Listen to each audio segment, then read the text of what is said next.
દોસ્તો, કેમ છો? તો આજે આપણે તમને બતાવું કે કેનેડામાં રસ્તો ક્રોસ કરવા માટે સિગ્નલ એ ફરજિયાત ઉપયોગ પડે છે. ઓકે, જ્યારે પણ ચાર રસ્તા આવતા હોય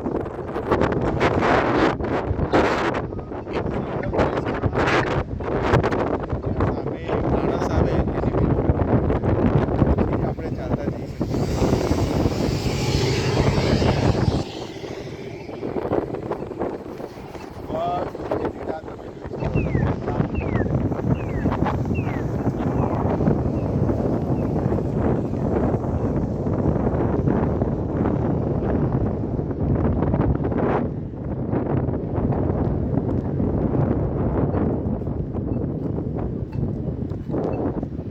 બધું ડાઉન કહેવામાં આવે છે. બધું જ આ જે કહેવાય કે મેઇન કેનેડાનું કહેવામાં આવે છે કે મેઇન બસ સ્ટેન્ડ એને અહીંયા લોકો કહે છે ડાઉન. આપ જોઈ શકો છો અત્યારે કન્સ્ટ્રક્શન એવું ચાલી રહ્યું છે. ઓકે,